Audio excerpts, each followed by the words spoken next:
Good evening, ladies and gentlemen, and welcome to the Liverpool Medical Institution.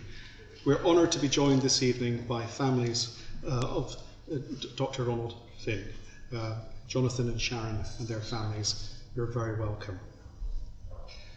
Professor Ronald Finn is recognised as one of the top 100 scientists who have saved the greatest number of lives in modern history. Those named include the more familiar inventors of nitrogen-based fertilizers, water chlorination, antibiotics, oral rehydration solutions, vaccines, insulin, and safe blood transfusion. It is in this last field that Professor Finn made his ongoing contribution to the well-being and health of humankind. Ronnie was born, raised, and educated in Liverpool. His academic activity received early recognition in the form of state and city scholarships. His national service was performed as a private in the Royal Army Medical Corps before joining our medical school. Ronnie graduated with distinctions in his final medical exams in 1954. His postgraduate clinical training included a Fulbright Fellowship to the Johns Hopkins Hospital in Baltimore, United States. Now, Ronnie was one of Sir Cyril Clarke's medical students, and later, as the newly qualified Dr. Finn, was his house physician and then registrar. Thus, Ronnie had no opportunity to escape from the former's interest in genetics. The University of Liverpool's Department of Medicine thrived under Sir Cyril Clarke, and at Clarke's suggestion, Dr. Finn began his study of erythroblastosis fetalis, the hemolytic disease of the newborn. In 1958, Dr. Finn found that during labour it was common for a little of an unborn baby's blood to be squeezed into the mother's circulation, sensitising the mother against the blood type of that baby. And as a result, in some subsequent pregnancies, the unborn baby, while developing in the womb, would begin to suffer from anemia, jaundice, and heart failure. This is a truly horrific process, resulting in a grossly swollen and very sick unborn baby that often could not be delivered safely. Delivering these swollen babies was both physically and psychologically traumatic for their mothers. The babies that survived often had very poor outcomes and severe brain damage.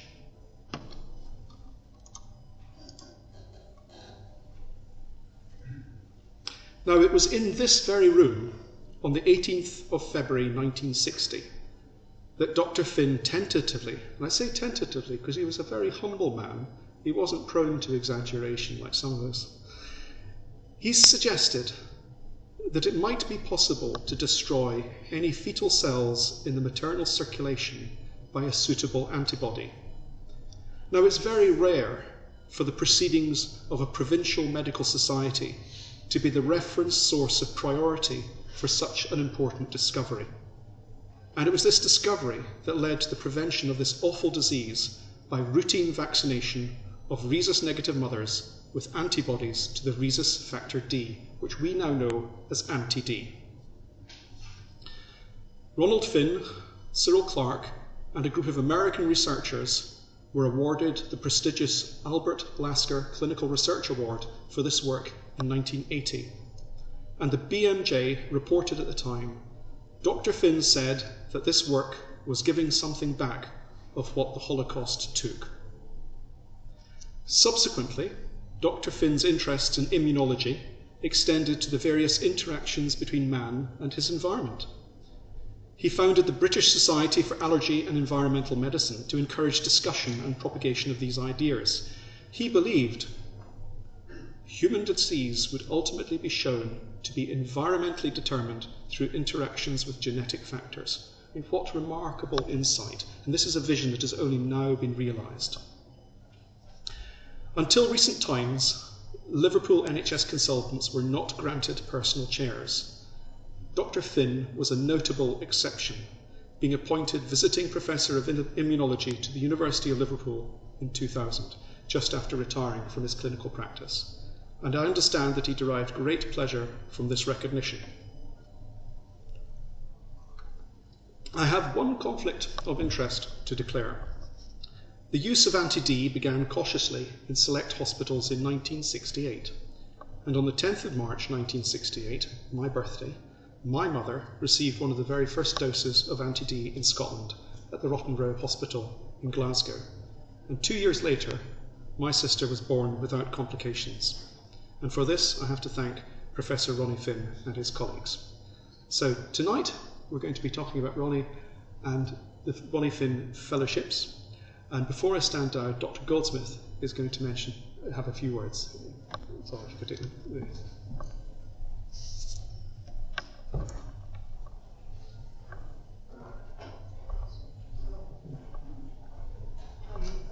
I was a close friend of Ronald Finn.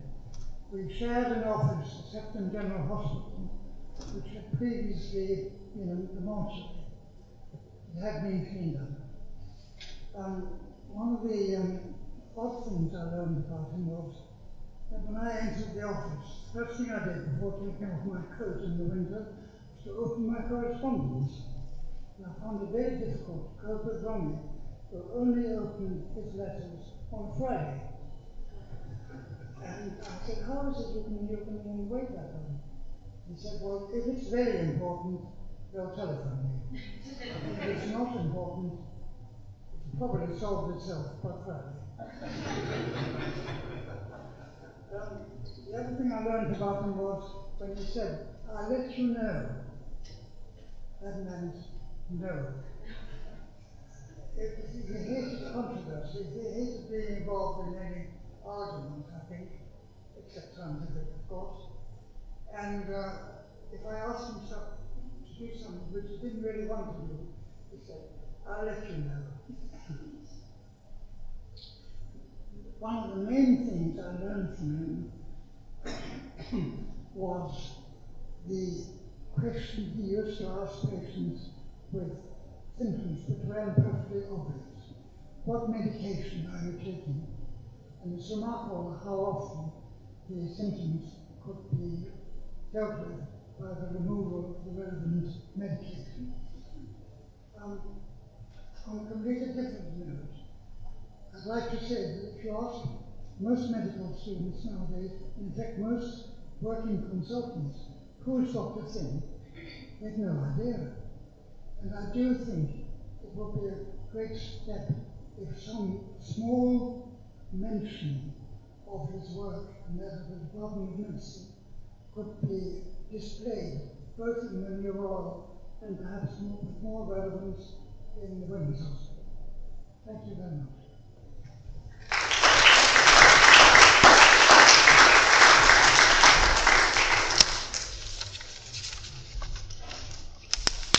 Professor Tom Whalley, would you like to come forward? Thank you very much.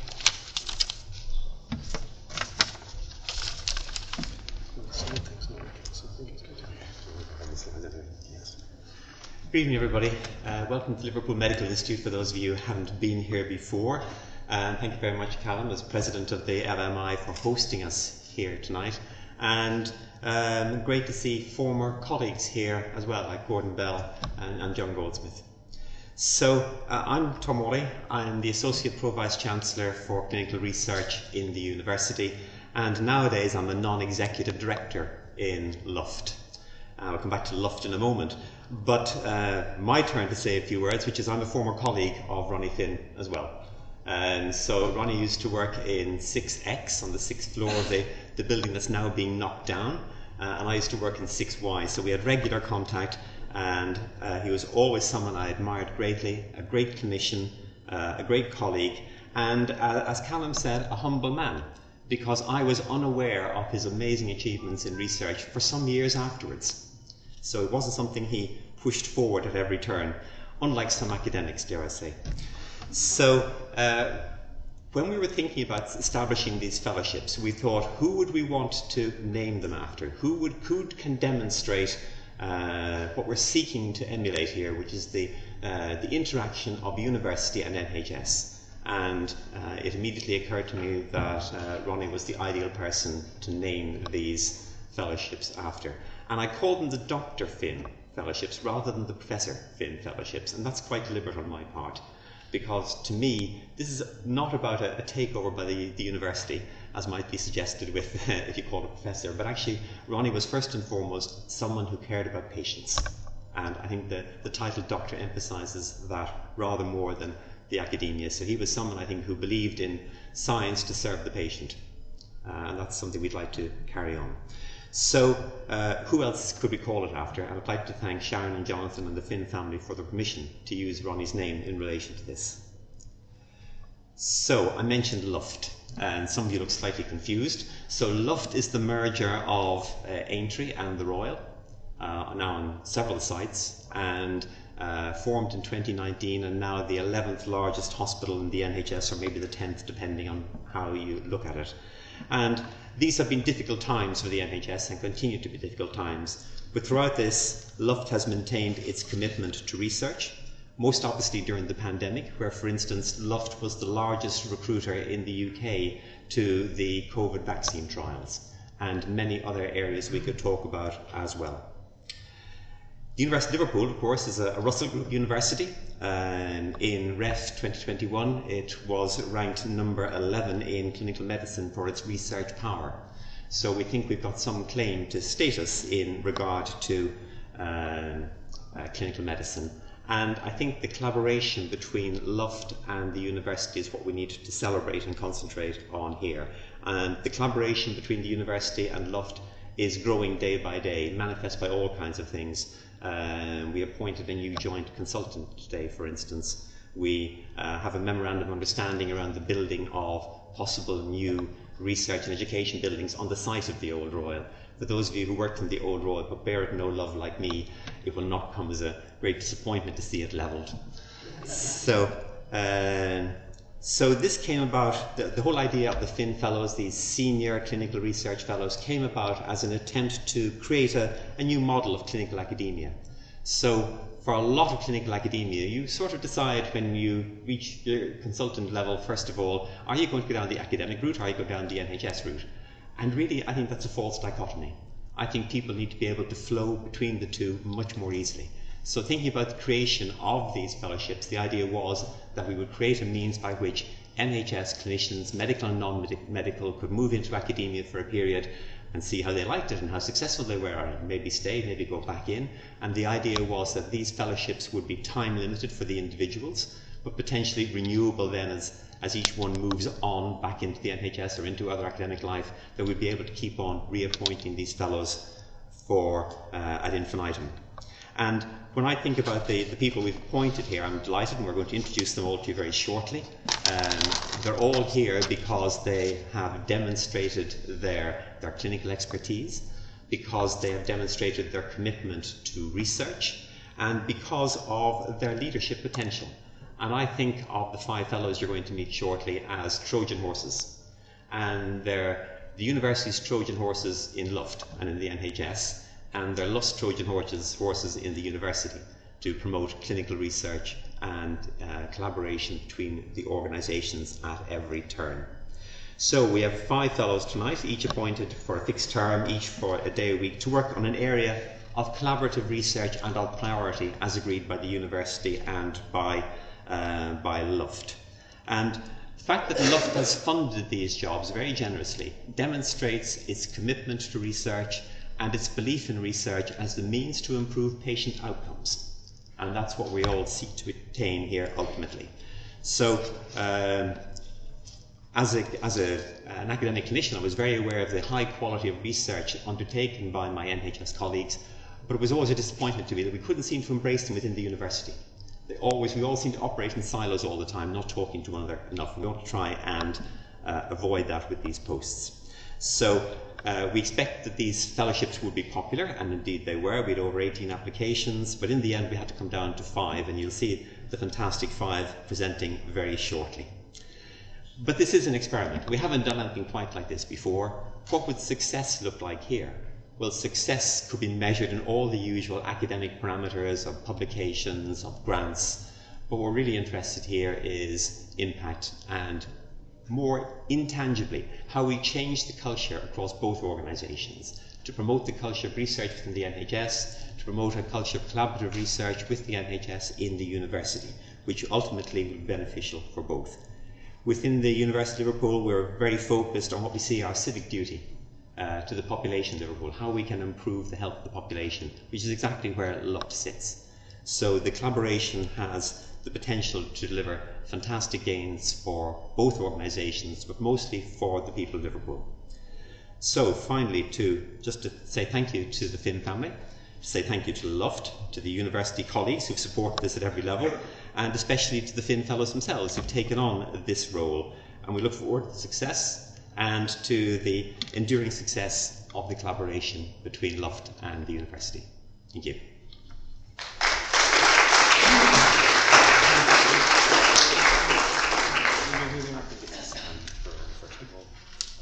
Dr. Hassan Burman. So our first Finn Fellow is Dr. Hassan Burman. Just up you come. Thank you. Thank you so much. Honoured to be here. I think I'm so pleased to hear that Dr. Finn only opened his mail once a week. that kind of makes him slightly relatable, and maybe I can aspire towards some of the clinical and academic brilliance, but I've already once a week at most is when I open my mail. So, and it was also delightful, and I was delighted to hear that he thinks outside the box. I think outside of the box so much that I've got two concepts in this title, and I'm going to start the wrong way round. So I'm going to talk about dynamic digital radiography, which is what I pitched to Professors Jones and Wally and people at LUFT and University that have kindly given me this opportunity. But rather than jump into clever technology, I thought I'd start with some basics and explain a little bit about what airways disease is. Apologies to Dr. Evans, who knows what airways disease is, but I think it's worth explaining the concept. And I've got, I brought along a A-level student who's with me this week, kind of learning a bit about what to do medicine, along with his brother, who was with me 2 years ago and is now an undergraduate, and we've just come from clinic. And I spend a lot of time explaining to patients what asthma is and what airways disease is, because I think it's often poorly explained. So, I say to my patients, if you imagine an upside-down tree, and you've got the trunk and the branches and the twigs and the leaves, asthma, which is what I do most of, but this applies to COPD as well, is an airways disease, and it's not a problem with the leaves, it's a problem with the twigs and the small branches. So what happens is instead of them being nice and open, they're inflamed and narrow. And what that means is when you breathe, your chest gets bigger, the air goes into your lungs, but when you breathe out, your chest gets smaller and these twigs and branches flop closed. So you get lungs that are too full of air. And that's why you get breathless, because it's like taking a breath in on top of a full breath already. And that's what airways disease is, essentially. And the way we measure airways disease, this poor chap in the top left looks like he's struggling a bit, doesn't he? Is we get people to take a deep breath in and take a deep breath out. I think I have can I do a mouse? Yeah, can people see that arrow? Yeah. So take a deep breath in and take a deep breath out, and we can see how much air is moving, and we kind of close the nose and we measure the amount of air that's coming in and out when people breathe in shallowly, like here, and then really deeply here. But there's always some air trapped in the lungs, because the lungs have to stay open, they don't collapse completely. And that's called the residual volume. And the residual volume is really important. The stuff that we measure with the simple breathing test is up here, the amount people breathe out in 1 second, and the total amount they breathe out altogether. And even that requires an effort like this. But to do the test to measure all of these volumes, particularly the residual volume, which is the amount of air left in the lungs, is even more laborious for the patient and takes quite a while and is expensive because it takes time, involves specialist equipment, and it can be hard for the patient to do. And this at the bottom is a CT scan, which again we don't want to be doing on patients unless they need them.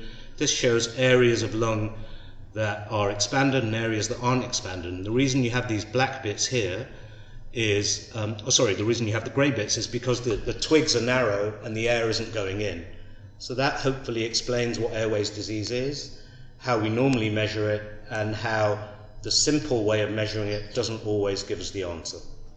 So now, that's the second bit. Now we'll get on to digital dynamic radiography. Shall we hope for the best? Here we go. Let's see if it works first, then I'll explain what it is. It should be quite obvious what it is. Deep breath in. There you go. So you can see that the lungs are getting bigger when the patient breathes in, and you can see that little thing, I've forgotten what it's called, in between the lungs getting in the way, beating away. And you can see quite a lot from that image. And that's the same dose as about 2 x-rays. So normally when you do an x-ray, you obviously only do it when you need to do it, but when you do this, it's twice as much radiation, but it's still a 50th of the amount of radiation that you'd need to do a CT scan. So it's not much radiation, but it's more than a patient would normally get who's having an x-ray. So we therefore can't just do it willy-nilly on patients. We need to find out what it's used for. And I can show you that nice picture, but what we are hoping to do is show this residual volume that I talked about. So when people with asthma or COPD take a big breath in, their lungs get big. When they breathe out, their lungs stay big for exactly the reasons I described. They're not getting rid of all of the air in the lungs. So you can see that, and I can show you, and I'm not going to because I barely managed to get this video. I'm very pleased that it worked actually onto a PowerPoint. But I could show you that someone with COPD looks different, and anyone in this room could say, yes, that looks different to someone who hasn't got COPD. So the aim and the aspiration with this research is to try and diagnose COPD earlier, particularly COPD, and also to improve the way we target drugs towards asthma. So this is from Asthma and Lung UK, which is, there used to be 2 charities called Asthma UK and the British Lung Foundation, and they've merged to become Asthma and Lung UK, and they are obviously in the business of trying to promote lung health. And this was from last week. I did a talk with another of my old bosses, Peter Calverley, talking about COPD inequality. And drug company Sanofi hired this bus to literally do a roadshow to show people that lung disease is a real problem. And what it says on the side of the bus is about 1/4 of people with COPD wait 5 years or more for a diagnosis. Because you can have an x-ray, and if it doesn't move, the x-ray will say looks okay. And you won't actually necessarily be referred for the breathing test, which would make the diagnosis. So it's a real problem that these diseases are underdiagnosed and late to be diagnosed. And where you live makes a difference as well. Red is bad in terms of hospital admissions for respiratory disease. Green is good. And COPD is a big problem, which is why I'm delighted to have the opportunity of taking up this fellowship, because it's such a big problem locally. And it's so good to be able to do some research in it that will hopefully help patients get diagnosed earlier and treated earlier. So in Cheshire and Merseyside ICB, 2.5%, 70,000 people have COPD, and that's probably an underdiagnosis. And the poorer you are, the more likely you are to die of respiratory disease overall. So this is something that's really important to address, and it all comes down to patients. So hopefully, what am I going to do with my time? I see Professor Lane is here, who's kind of wondering what I have been doing with my time and what I'm going to do with my time over at the university. The aim is these boxes at the back, on the left rather, are a really small pilot study that we did, where we took people with different lung conditions that were having the detailed breathing tests, so even more complex than that guy in the picture, where we can measure the lung volumes. They were having them for clinical reasons, and we did dynamic x-ray on them. And we found that if you pause the video when they're taking a big breath in, it correlates quite nicely in asthma and COPD with the measurements that you take of the lung. So lungs that look big on the x-ray actually have more volume in them when they take a big breath in, and the bit that I'm really interested in, they have more volume in when you take a big breath out. There's a nice correlation with residual volume. So the aim is to get some funding during this period, to do some research, to look at either using dynamic x-ray and correlating it with what we have already. I'm not trying to replace breathing tests, but I'm trying to reduce that time to diagnosis of these conditions, or perhaps the direction that I might be going in after some conversations since starting this fellowship is looking at dynamic x-ray to see whether new drugs work and see if we can target the right drugs to the right people.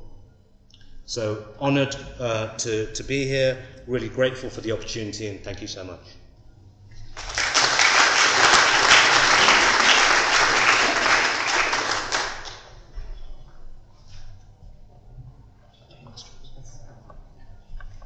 if there's any burning questions from the audience, we've got time for just one or two questions. I think you've done a great job. Thank you very much. Could I call Dr. Andrew Davison, please, to come up now?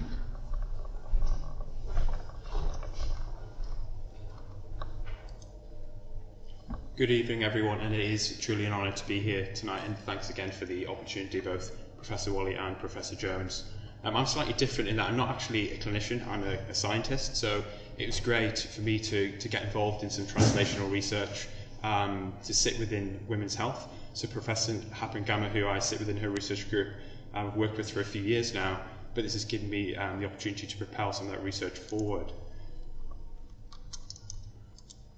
So my background is in clinical chemistry, so I sit within LCL, and for many years I've obviously played with chemicals in a lab, and as you can see my son sitting on top of a mass spectrometer, breaching all health and safety regulations probably, when I was doing my PhD, early hours. But essentially a lot of the work that we do is to obviously the benefit of patients, and ultimately in the last 5 to 8 years that's really focused on metabolomics and trying to find new markers of disease and to cure and treat disease, but also pick up disease earlier, and that's where the collaboration with Liverpool Women's came in, because they really are big players in trying to change health across Liverpool and globally.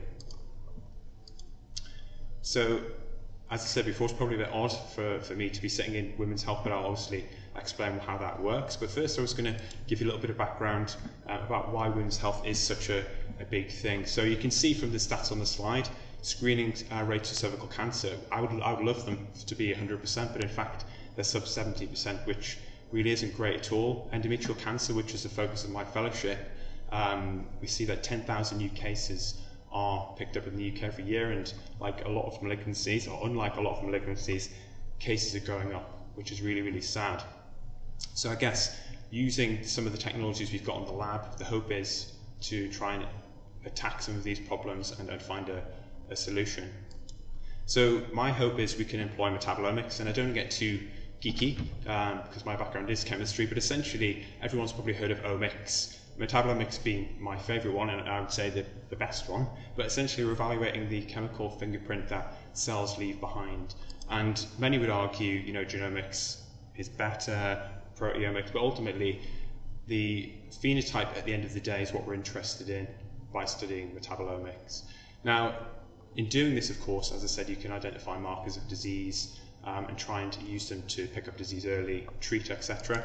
However, it's not as straightforward as that, because we know that the water is muddied, whether it's in a blood sample or a urine sample, or in this work that I'm going to be looking at, the vaginal tampon, there are other factors to consider, whether it be drugs, diet, the interplay with genes, etc. And quite topically at the moment, the gut microbiome, which is having a significant role to play. But the ultimate goal is to try and distinguish between health and disease. And we do this in the lab normally, so within clinical chemistry we get blood and urine samples, we may get tissue samples from histology, but ultimately we can interrogate these samples using mass spectrometry and chromatography techniques, or NMR, which has been done quite a lot already within Professor Happen-Gamma's group, and we try and see how many compounds we can identify, and in doing that we can basically try and see healthy from disease populations. So ultimately metabolomics can tell us a lot, and I think the big thing in the work that I'm doing, I'm really keen to identify prognostic and diagnostic markers, also to look at mechanisms underlying disease, it could be a treatment target, and to help classify patients accordingly based on what we find. So why use a tampon? So when I first started this research, I was a little bit shocked, and the conversations they have over at the Women's is quite different to the laboratory. You know, the gynae doctors, it's, you know, but actually it's a minimally invasive biospecimen that a woman can collect at home. There's no embarrassment, it's safe and acceptable, and has been shown within our group, or the group I've just joined, that in fact it is acceptable to women, and it's been shown using microbiome data. There is nothing in the literature on the use of the tampon at all. Lower vaginal swabs have been published on, but nothing on the tampon. And the other thing that's highly appealing is, of course, we want to pick up disease early, not a tumour marker that you see in a blood sample. If disease remains localised, of course, to the vagina or alterations to the microbiome, we want to pick it up early. And here's just a few examples of the literature. So the top is an abstract from Prof's group, it was Chris Hill, who did some great work using low vaginal swabs and NMR. But increasingly, you see a lot of this work is around preterm birth and pregnancy outcome. But there was actually a paper published in April looking at proteomics in endometrial cancer. So it is a hot area, but as I said, nobody's used the vaginal tampon. So are they suitable as a biospecimen? And this is part of the work that I'm doing in the fellowship, as I said, is focusing on endometrial cancer, but we need to do a bit of homework before we start looking at can we use this biospecimen. So initial part of the work was to look at metabolite recovery, and this is just an acronym for a mass spectrometry-based technique. As I said, NMR has been used before. So we have carried out this work, and we're now in the process of doing a pilot study. So we've recruited 42 healthy volunteers from the women's, and then we want to look at some of the aspects of metabolite stability, because the end game really is can you get this tampon out into the community and screen the population. So in terms of sample workflow, the individual would wear the tampon for 20 minutes, and then it would go through a series of washes to try and wash off some of these metabolites that then we can put down a mass spec. Okay? And for those that are analytically interested, this is what we use. I'm not going to go into it, but ultimately metabolomics and metabolomics kit allows you to measure thousands of metabolites at once, and that's the appeal. So in this particular optimization study, we used 5 volunteers, and we assessed a number of different conditions to try and determine the optimal conditions to see how many metabolites we could recover from these samples. We used a database that I established during my PhD a good few years ago, and we looked at over 400 metabolites. The plan is to do untargeted analysis, and I left my PC running just before I left on Friday, and I noticed that there's over 8,000 features sitting there just from this sample set. So there's obviously a lot of work to do in the discovery phase, but obviously we've got a library where we can match a good number of compounds as well, and ultimately we've identified optimal positions on the mass spec, and we can see almost 200 metabolites, which is great. And we know we have to analyse a few of the extracts that we've basically produced during the experiments. So the pilot study, 42 volunteers, going to use the same techniques, mass spec and NMR, and the idea here is to use both targeted and untargeted analysis. So these are healthy volunteers. No one really knows what reference ranges you're going to have in a vaginal tampon. We all know what you're going to get in U&E. It's quite straightforward, but this has no one's ever gone here before, so it's quite exciting. So the other aspect I mentioned before is to look at the stability of the metabolites. So we want to, again, collect vaginal secretions, spot them onto a tampon, and store them under different conditions, because ultimately, going back to the COVID way of thinking, people were putting swabs in a post box and into the lab. This would be the holy grail for screening if it turns out to be feasible for women to do testing at home, so we could population screen. So once we've got our healthy population information from our pilot study, the goal will be then to try and identify specific biomarkers which ultimately can distinguish gynecological disease from those that are disease-free.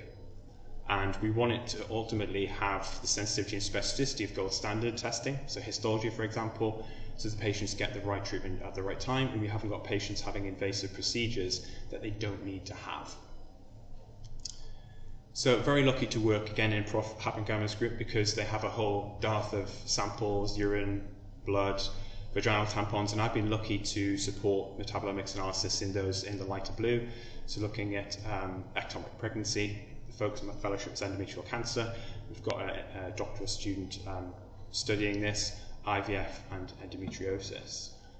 As you can imagine, there are a lot of other areas of women's health we want to evaluate, but ultimately the end goal is to try and push out a study across Liverpool to profile women from home to see whether we could change the face of screening for these diseases which are underserved within the population, and ultimately to understand how endometrial metabolism understands menstrual health.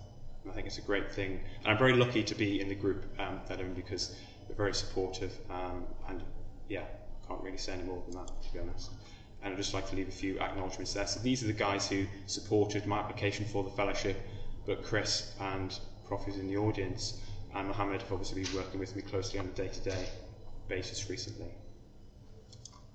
So if anyone's got any questions. I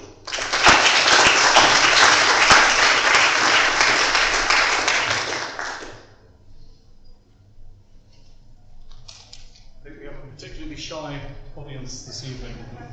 So thank you very much, it's fascinating. And another example of the environmental genetic interplay that Dr. Finn suggested would be so important in the future. Dr. Yamini Krishna, if you could come to the lectern, thank you very much. Dr. Krishna is going to talk about spatial multiomics profiling in conjunctival melanoma and its precursor lesions. There you are. Thank you very much. No, that's great, thank you. Thank you very much for the opportunity, and thank you to Professor Wally and Terry Jones for this fellowship, and thank you to the Finn family. So, as mentioned, I'm currently working in the Royal and in the university, and the area that I was going to use this fellowship for was to study multiomic profiling in conjunctival melanoma, and its pre-invasive lesions. So just to give a bit of background of where we're actually based, we form the National Specialist Ophthalmic Pathology Service. It's based within one of the NHS specialised services in ocular oncology. And there are 3 centres in the UK, namely Sheffield, Liverpool and London, and these are each associated with the National Ophthalmic Pathology Service. So within that, within the university and the hospital, all of our patient specimens do come from the Liverpool Ocular Oncology Centre, and they're seen and diagnosed by us in the pathology service.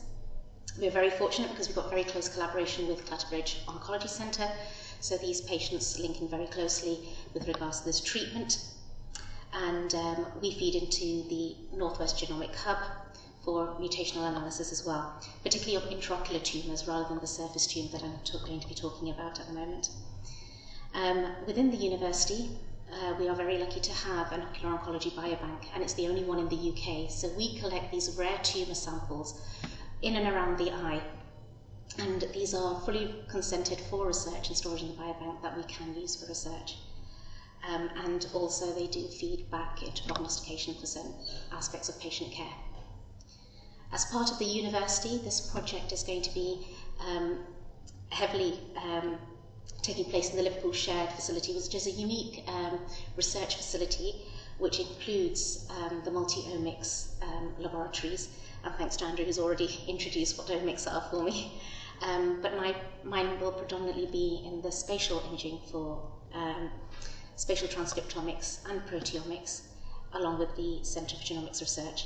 And then for the analysis of the data, that will be done in collaboration with the Computational Biology Facility, which have their own unique platforms for data analysis. We are very lucky that we share a very good collaboration internationally and nationally with other societies who not only have, it's great for collaborative research and cross-fertilization for our ideas, but it also allows, especially these rare tumours, the ability to share samples through material transfer agreements. And certainly that will be happening for my project. So a bit of background. Conjunctival melanoma is a very rare, but aggressive tumour of the eye surface. And even though it is rare, it does have a devastating impact on the family and the individual themselves in terms of the symptoms of irreversible vision loss, constant pain and burning, but also it can be potentially fatal because a quarter of these diseases do form secondaries and they go elsewhere in the body. As mentioned, they do cause significant visual morbidities, and even the treatments that we have at the moment cause a lot of ocular surface toxicity. So the patients do suffer, and it does lead to poor quality of life. Also, a lot of these diseases are picked up late because they are often misdiagnosed and they're left. So but sometimes by the time the patient do come to us, they are quite advanced, and sometimes the only option is to have debilitating surgery in which they lose the eye, the eyelids and part of the orbit, so it's quite a lot of facial disfigurement. At the moment, there is no standard of care, and it varies considerably between ocular oncology centres, unfortunately. There are about 45% of them will reoccur because of the multifocal nature of the disease, and they do have high post-operative complications. And the biology of these lesions before the pre-invasive stage, so early spectrum of the disease, is poorly understood. And it would help, because if we did understand the disease, then obviously we can treat it much earlier. Just to say how poorly it is understood, we've only recently found a unifying system to grade these lesions. So the WHO in 2022 made a real concerted effort on how these lesions should be graded. And in Liverpool, and in combination with Sheffield and Copenhagen, we recently validated that study and proposed how these lesions should be graded in all diagnostic laboratories, so that clinicians are well informed as to at what stage the patient should be observed or treated quite aggressively. So the aims of the project, the overarching aims of the project, was one, to understand how these diseases actually progress, looking right at the molecular level. So going back to the gene level and then the protein, but initially at the gene level, to map out these fingerprints. Can we identify the early lesions versus the more high-grade lesions versus the invasive lesions? So far, limited research, and I mean limited research, is only done on the invasive disease. When it's far advanced, we don't know anything about the disease before it invades. So with this understanding, I would like to map out the gene changes, the fingerprints of this, with the clinical findings that we see in the clinicians see, along with the tissue diagnosis, which is what we do, to create a unique data set that can be used not only by us to build upon, but also be freely available to all researchers to interrogate, just like you've got the cancer data sets for other major cancers. The second overarching aim is to actually identify at the protein level, so once we've got the gene expression side of things, to see what proteins are expressed and validate those to identify novel biomarkers, not only in the invasive melanoma disease, because at the moment the mainstay is surgery, chemotherapy or radiotherapy, but to use these sort of less invasive treatments to treat not only the invasive disease, but going even further back to the pre-malignant disease, which doesn't really happen at the moment.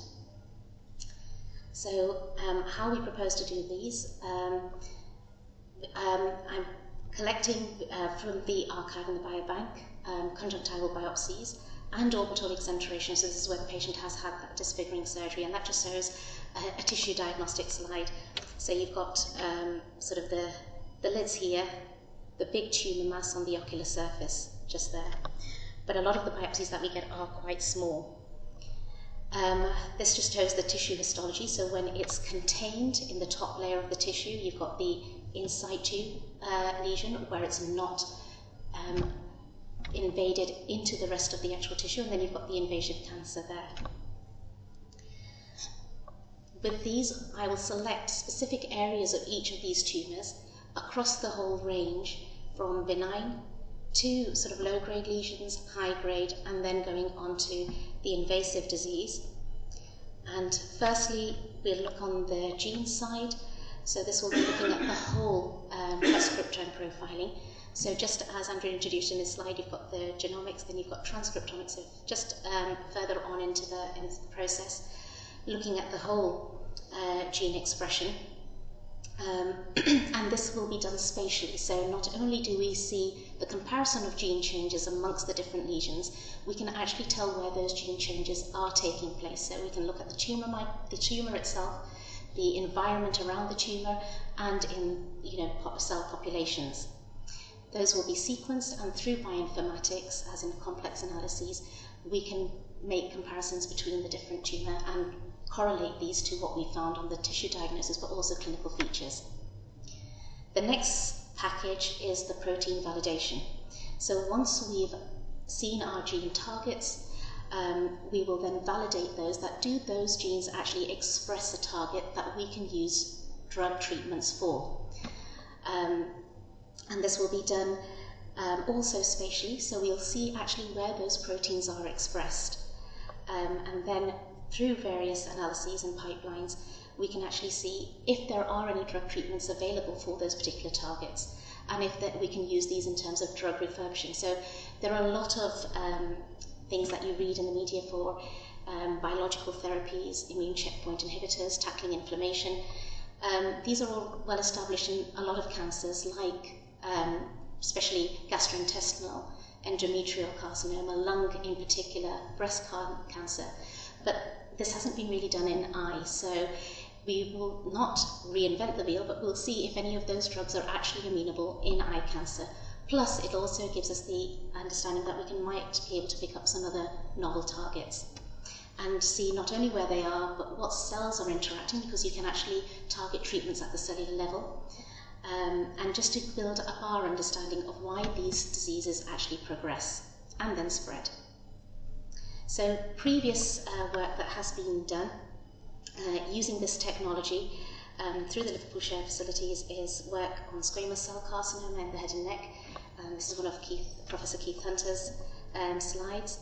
In the endometrium, this is looking at a benign condition, looking at where glands shouldn't be, so adenomyosis, which is a very painful condition in women, particularly in childbearing age. And then work we've done related to this, but in a different ocular tumour, so looking at uveal melanoma, which is one of the more common primary tumours within the eye. But this is very different, it's biologically distinct to conjunctival melanoma, which is the ocular surface. There's been a lot more work done on uveal melanoma, but nothing in comparison on conjunctival melanoma. But we have used some of the technology. This is just on a tissue diagnosis, looking at the inflammation around these tumours and what makes these tumours resistant to a lot of the therapies that are very successful in skin and lung. We've also looked at, on the transcriptomic level, so at the gene level, of these tumours that spread to the liver. And recently, this is the study that I was talking about, where we collaborated with Sheffield and Copenhagen, and we led this study, which was finding a system to actually grade these lesions and consensus across all diagnostic laboratories internationally. So this is what we're using now to actually grade these lesions, and this will feed into this project. So at the moment, what I have been working on is generating pilot data for conjunctival disease, because this hasn't been done in conjunctiva, so the ocular surface. At this moment, since starting the fellowship, I've got full ethical approval for the project, and I'm currently identifying all my samples within the biobank and pulling those out, so that I can validate that this technology does work in conjunctiva, and also do preliminary work between the insights of the pre-invasive disease as well as the invasive disease. That pilot data, thankfully with this fellowship and other monies, pump priming monies from the Pathological Society, from the Department of Eye and Vision Science, and through LUFT, the LUFT funds, is enough to carry out this data on the transcriptomic side and do the bioinformatic analysis. With the pilot data, I will then apply, looking at the whole spectrum of lesions going from benign, low grade to high grade to invasive, in a much larger sample cohort, and that will include samples from our other international centres. Once we've looked at the gene and the proteins and identified protein biomarkers, the plan is to take these into preclinical models. So to test these, obviously in vitro first, before we go on to look at these in vivo, and obviously for clinical trials. We're very fortunate that those functional studies, this place is ideal, and in terms of even the preclinical models, like the chick embryo facility is there, where these tumours can be studied live. With this, it'll be great to extend the research network and collaboration nationally and internationally, because this is a worldwide problem. So by joining forces, we can actually come into a consensus on how these diseases are treated and managed, but also risk stratify the patients and help with prognostication of this. And with this, develop multi-centre trials. The Clatterbridge Cancer Centre is already involved in several trials. There's also the vaccination trials for diseases with inflammatory environment and milieu, and make this part of the international collaboration for rare diseases and cancers, of which conjunctival melanoma isn't even registered on that at the moment, so that would be the aim. Thank you very much for listening, and happy to take any questions.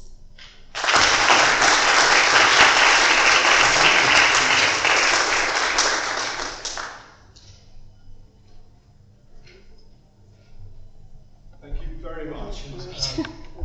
Thank you for keeping to time as well. Very impressive. Thank you. Our next speaker, Dr. Ned Gilbert-Kai, is going to talk to us about blood pressure management in the critically ill. Thank you very much. Thank you very much, first and foremost, for having me to speak. The Ronald family, Prof. Wally and Jones, for giving me this opportunity. So thank you very much indeed. I feel like a complete imposter on this stage looking at these slides, but I managed to fool some people into giving me this fellowship. I do, though, I think, share something with Ronnie in that I like to question the norm, and this kind of project is about questioning the norm in what we do. So, welcome to my world. This is my world on a day-to-day basis. So this is one of my intensive care, this isn't actually one of our patients, but this is an intensive care patient. So it's here where we care for the very sick patients in our hospital, around the country, around the world, for a myriad of reasons. And that may be because we need to put them on a breathing machine. They might have a chest infection. We might have to put them on a kidney machine because their kidneys are packed up. We're offering them organ support. We may need to support their heart because that's not working. So there's a huge number of things that we have to look after these patients for. And hidden in the corner of this is our computer that tells us a lot of information about these patients. So what is this? This is our OBS monitor, and obviously we need to look at the patient, but we also fixate on these numbers and look at these numbers. Now, it's a bit of a busy screen, and eventually we kind of learn a bit about it. But I kind of think that if something's on the screen a lot, it must be important. So here we are, there is a blood pressure with this thing called a mean arterial pressure. It's on there again, and it's on there again. So given it's on there 3 times and no other number's on there 3 times, for the simple soul like me, it means it must be important and I can't ignore it. And it is. So this is the blood pressure. And this is the blood pressure we kind of aim for in all our patients on intensive care. When a trainee comes up to me and say, I've got a sick patient, what blood pressure do I need to say? I said, well, we need to have a map. And what do we mean by that? Well, it's, say, the mean arterial pressure, and it's so important that we have it on our charts that we have by every patient's bedside, and it's on there, here you are, and they've also given us a number. So interesting, I don't even have to think about it, I can just think, actually, just aim for this number. So all of you, God forbid any of you end up with us, you'll be fortunate to know that you'll come to us, we've got a tick box in the corner, and we'll treat you, we'll look after your blood pressure, it'll be perfect. Now, where does this number 65 come from? Because we all need to stick by number 65. It comes from the Surviving Sepsis campaign. So there's a big drive. Sepsis is kind of infection that occurs in us. And in 2003, 2004, they set up the Surviving Sepsis campaign because it is a killer. And they published a paper at that time saying, how do we manage these very sick, unwell patients? And there's lots of things we can do for these sick patients, including giving antibiotics very early. But it's also about what we do for them on the wards and intensive care. So any sick patient in the hospital that comes in has various things done to them, including aiming for a mean arterial pressure, a blood pressure of this number 65. It's everywhere, this number 65. And this had huge publicity and was global, all around the world, this Surviving Sepsis campaign. And quite rightly so, quite rightly so. Where did the number 65 came from? The number 65 came from a group of individuals who were sat around a table deciding, well, what's the normal blood pressure? What's the normal blood pressure for a person? Oh, it's going to be about 65. So let's just say number 65. So whilst these wise kings sat around a table and said, let's come up with number 65, they then published it, and the world took it on. And it's there forevermore on our charts. There was one big trial in the world of intensive care medicine that said, oh, do you know, is this number the right number? Why don't we aim a bit higher in people? And they targeted a blood pressure of 65 against a blood pressure of 80. And funny enough, those who had a higher blood pressure did worse. So they went back to number 65. Number 65 is the final answer. And so in my mind, in every patient's mind in the whole world, I've worked in 14 tertiary hospitals in the country, map 65. It's great, I don't have to think about it. In every country I've been to in the world, map 65. It's wonderful. But there is a problem. I'm sure we would all agree we are not all the same. Everyone in this room is not the same. But you're going to come to me and I'm going to treat you all the same. You're all going to have the same number. But we are very different people. We're different ages, we're different creeds, colours, ethnicity. We have different pathologies. These are the pathologists on my unit from this weekend. They've all come to me with different problems. Doesn't matter, I'm going to treat them with the same brush. So what are we doing? What are we doing wrong when we're questioning? This is the norm, don't get me wrong, this is the norm, we've got to do it. We are looking at patient's blood pressure. Great. It's easy because we get a number. Get the number that we can tick on the box. I don't have to think about it. But that's not really what's important in a patient. What I want to know is, are we getting blood to our brain so we are cognitively aware? You may argue when watching this talk. Are we getting blood to our organs? Are we getting blood to our kidneys? It's about perfusion. It's about delivering oxygen around the body so we can stay alive.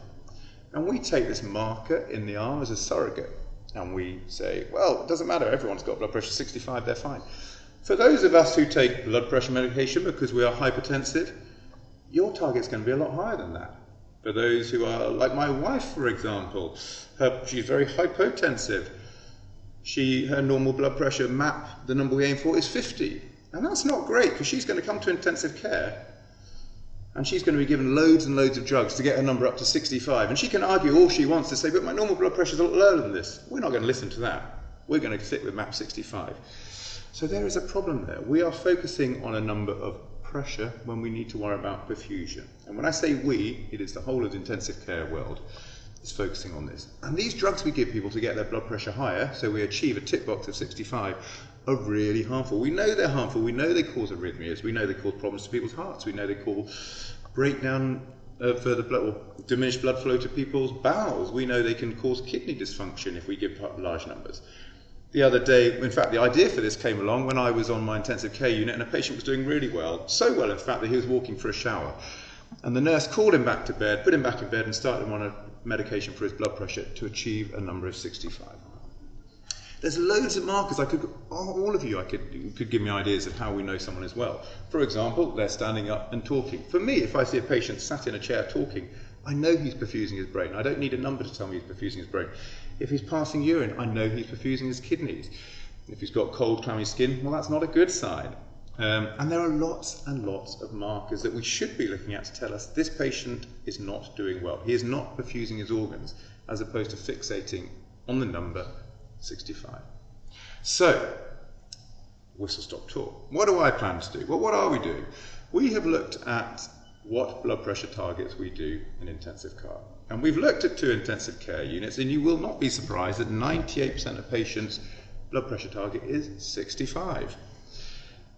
And then I want to know why people are doing that. So we've questioned 2 units right now. Why are people all aiming for 65? Because if we want to do something about it, we need to understand people's rationale. And so far, the answers have been because of the Surviving Sepsis campaign. It says we've got to aim for 65, so we've got to aim for 65. Some people would argue there's a few patients that we may go differently in. Rishi's a trauma surgeon, and we do aim much lower in trauma patients anyway. And funny enough, they survive. So we can aim differently. So we're doing that work. We need to understand why people are aiming it and what are people aiming at going forward. We're planning to do that surrounding the region and throughout the country. Again, what targets people are aiming for and why they're aiming for their targets.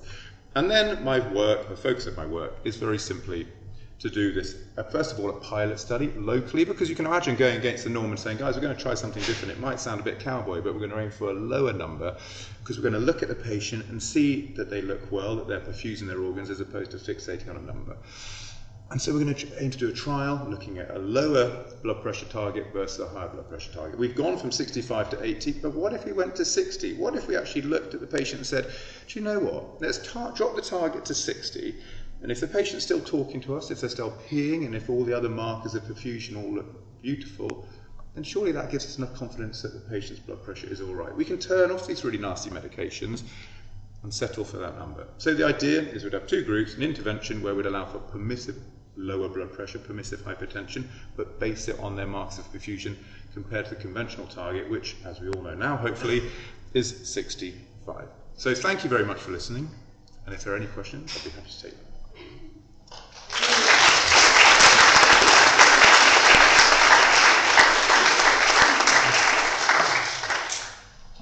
I was enjoying that so much, I sat there. I suddenly realised I had to get up and do my job, so thank you. Thank you. Dr. Rishi Mukherjee is our last speaker. Dr. Mukherjee is going to talk to us about transforming acute pancreatitis treatment and developing mitochondrial protective strategies across the lifespan. Would you like me to pour that while you do this? No, sorry. Thank you. Oh, sorry. You come over here. Sorry. Thank you very much.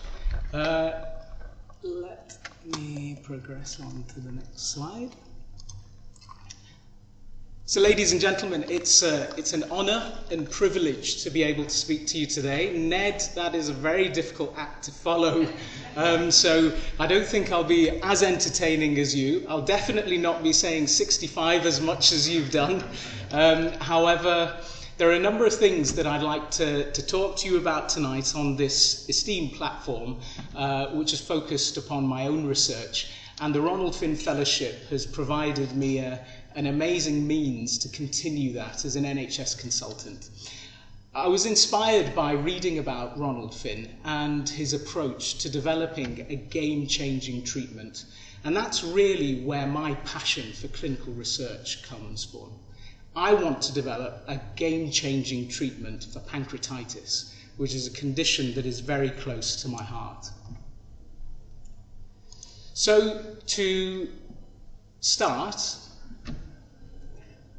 I'd like to talk a little bit about the history, the background, because we need to understand where we've come from to understand where we're going. And I believe that very firmly. And if you look back over the years in terms of acute pancreatitis and go back to the, say, 1600s, progress was limited, and the focus was recognition of disease severity and understanding how important this was as a disease.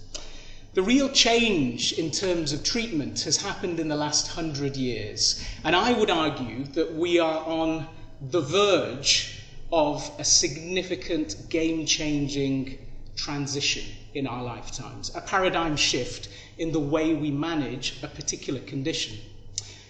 The first paradigm shift occurred here around the 1930s, and this picture is of Lord Moynihan, who was the president of the Royal College of Surgeons, one of the most esteemed surgeons within the country, and he provided a very famous quote about acute pancreatitis and said it was the greatest of abdominal catastrophes and that no patient should be left without a laparotomy.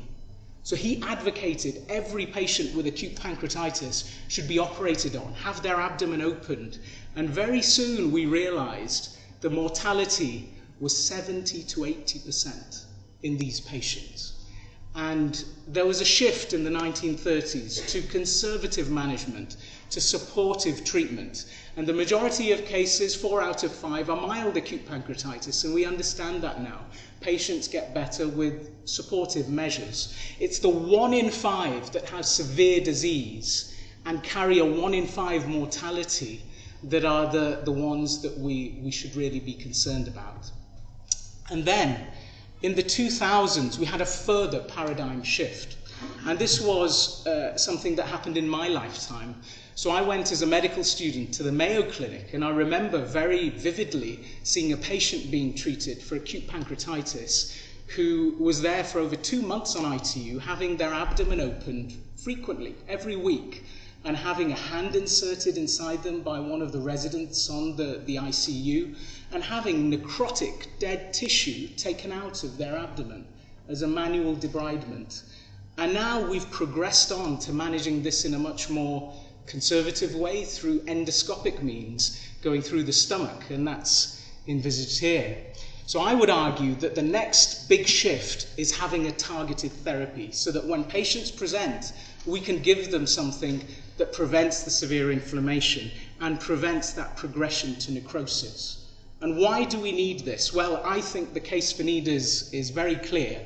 We've got a disease that has a rising incidence worldwide. We've got the persistent problem of gallstones, the rising problem of alcohol excess, the rising problem of high triglycerides in the diet, all causes of acute pancreatitis. We've got a disease that has high morbidity, average sometimes 2 months in ITU. There are papers that say that patients who survive acute severe pancreatitis, only 50% of them return to work at the 1-year mark with any form of similar quality of life. And obviously severe disease carries a high incidence of death. And recurrent pancreatitis predisposes you to cancer as well as a chronic disease. And the tragedy after so many years is that we have no targeted drug treatment. And we've had over 200 negative randomized controlled trials in the disease. So we need to develop that paradigm shift in terms of our understanding and progress things on. And a lot of the problem has been because there's been a focus on the magic bullet, the optimal drug strategy, one size fits all. Let's have a magic drug that can treat all forms of acute pancreatitis. And we're beginning to understand that the disease is nuanced. We need a bespoke solution. And you can see clearly which strategy I favour in terms of the picture here. So the challenges, as I alluded to, are disease diversity. We've got different etiologies, different organs, different severities. And we need to understand better what is suitable in different situations. I'm particularly interested in my focus in the Ronald Finn Fellowship is a group of patients that I think need treatment the most and arguably would potentially benefit the most from the targets I've identified, and that's the elderly. So if you consider the elderly, there will be, the WHO estimates by 2050, double the proportion of over 65s than we have now. And the disease is very interesting in the elderly. It's much more severe and carries a greater mortality, and that's even after controlling for comorbidities. And the nature of the disease changes. You get less necrosis, less dead tissue, and more very early severe inflammation. So what I'm particularly interested in as a target is the mitochondria. And I think the mitochondria are fascinating organelles, should I say. And I would argue that it is the era of the mitochondria, as you can see from this graph here. And this is a common argument and debate that we have in our house, because my wife is a geneticist, and I say genes and the nucleus are old news. The era is the mitochondria, as you have here from publications with a rise in mitochondrial publications and a gradual decrease in interest in the nucleus. And the mitochondria are crucial in acute pancreatitis because they're small organelles that are the Jekyll and Hyde of the situation. We know that in a normal situation, they're within all cells. They provide the energy we need for normal functions. They buffer calcium amongst other important physiological mechanisms within the cell. But they can switch when exposed to toxins or triggers like pancreatitis and cause cell death and inflammation. So the focus of the fellowship for me in moving forward is to understand how mitochondria become dysfunctional in different settings and how this can be utilized to develop treatments. So as part of my PhD, I focused on a key protein within the mitochondrial matrix that if you inhibit it, you can protect mitochondria. And if you look at these histopathology images here from a normal pancreas, and then a pancreas that has pancreatitis with edema and neutrophils infiltrating and necrosis, when you inhibit this protein, you manage to preserve the pancreas. You also decrease inflammation. And this paper that we published has been cited by over 250 different publications, all in a range of fields, because this is being looked at in a range of areas. So I think it's important to understand, related to age, how targets within the mitochondria change. And these data show that you might be able to identify a target and develop a drug to inhibit that target, but you need to understand the context, something that Ned alluded to in his talk, that everyone is different, people will react differently, and that understanding of heterogeneity is the key principle of precision medicine in the era that we're evolving in, where you have personalized treatments. So we're understanding that this is a cyclophilin D, a target within the protein, within the mitochondria, and it changes in different tissues over the whole life course. And so that has to be factored in to what you consider to progress on to drug trials. We've developed a novel model to look at how mitochondrial protection outside the pancreas actually influences disease, and this is being investigated at the moment. So once the whole horse is bolted, actually there is relevance to protecting mitochondria later on, which would help in terms of systemic inflammation, other organs failing further down the line. And so ultimately, the focus for myself going forward is to develop biomarkers and treatments. I have a collaboration with a group in Harvard currently looking at circulating mitochondrial DNA released into the circulation as a potential biomarker for acute pancreatitis. It has huge potential in sepsis and other conditions, but we have promising pilot data that it has utility in acute pancreatitis. In terms of treatments, we've developed over many years, through collaboration with medicinal chemistry in the university, a pipeline for novel small molecule inhibitors of the compound of the protein cyclophilin D, which we're hoping to progress on to early phase trials. And possibly the most exciting stop press sort of area that I'm exploring and developing is again through a collaboration with Harvard, and that's looking at mitochondrial transplantation to treat disease. And this is a hot potato at the moment, being extensively used within the cardiac field, and has gone up to the stage of clinical trials for cardiac failure, and I'm looking to explore it in the setting of pancreatitis and sterile systemic inflammation.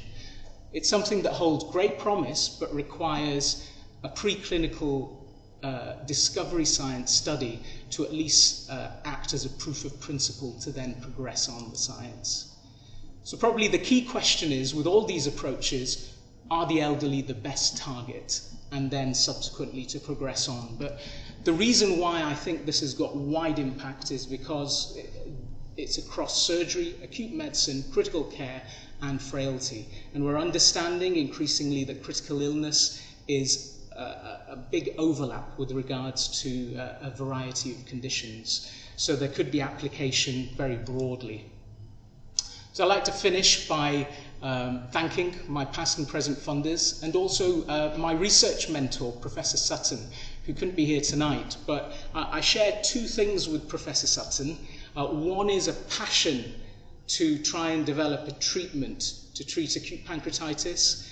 And secondly, we both have had mother-in-laws, whilst we've been practicing as doctors, that have had acute pancreatitis, and we've had to actively discuss and treat and be involved with their care. So the irony is that for us, the condition has been quite close to home. We've had a number of the members of the Liverpool Pancreatitis Research Group, and also my family, who are long suffering but supportive. Thank you.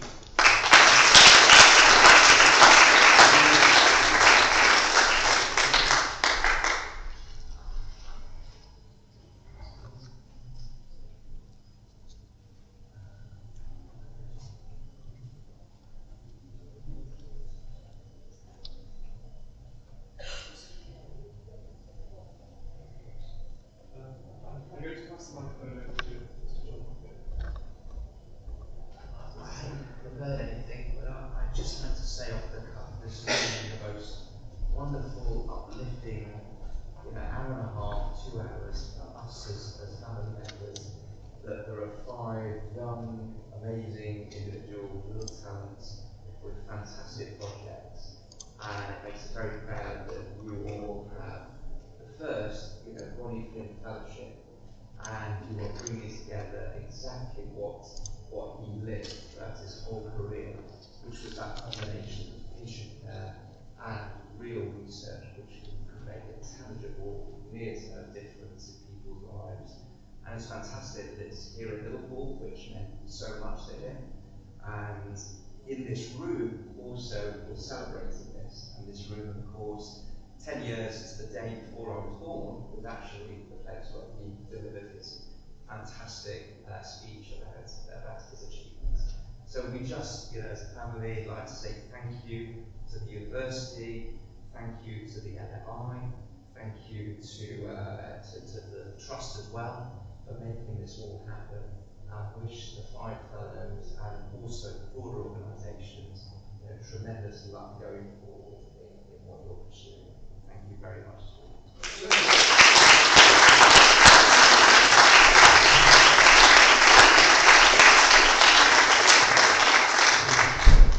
I should explain that the medics amongst us who wish to use the QR code, we do provide a certificate of attendance for CBD purposes, and really I can't think of any better event that will have covered a large, broad fields of medicine, brought you up to date with some of the cutting edge things we're going to see in the next few years. And could I call upon Mr. Terry Jones to close the proceedings?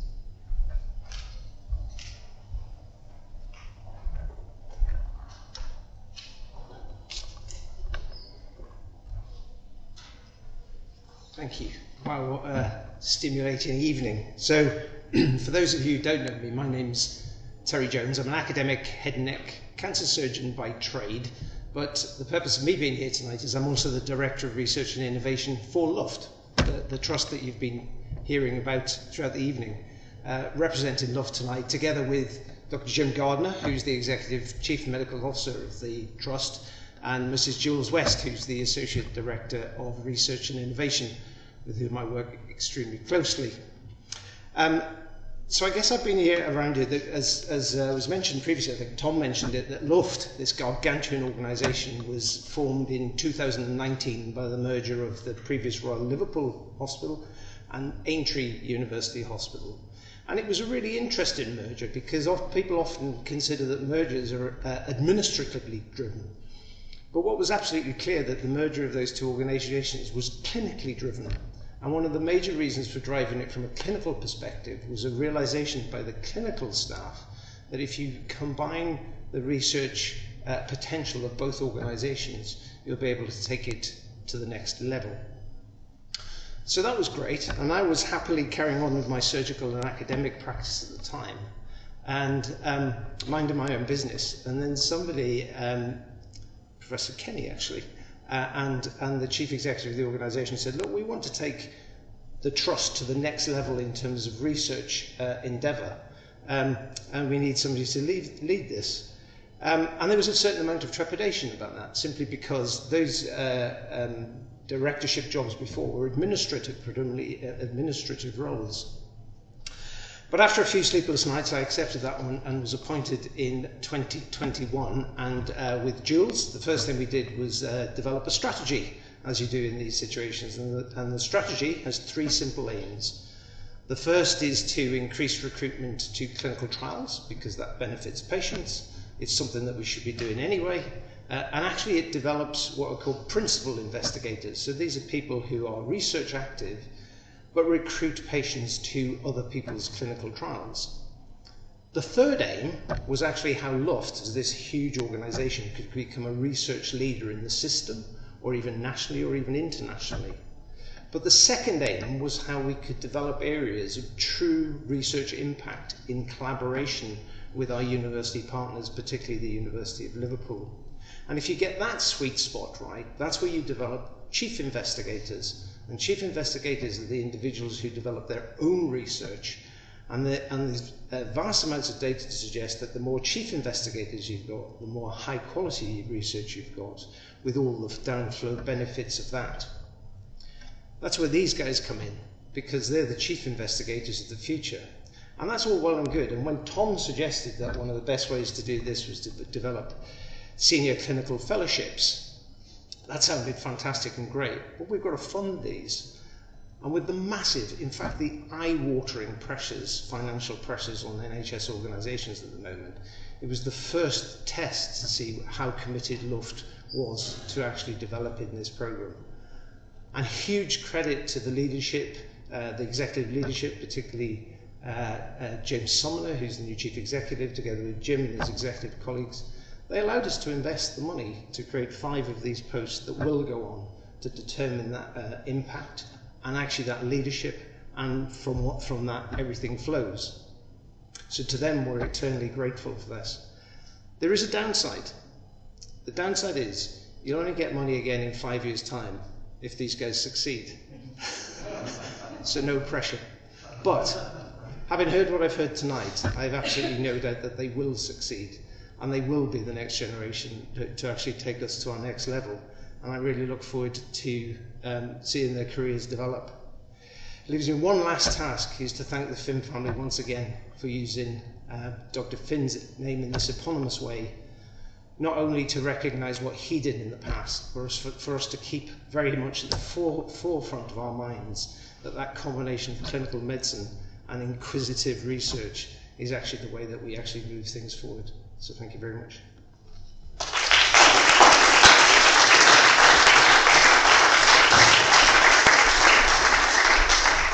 Thank you very much, ladies and gentlemen. That is the close of the formal events, and we're now going to go next door for some light refreshments. Thank you very much.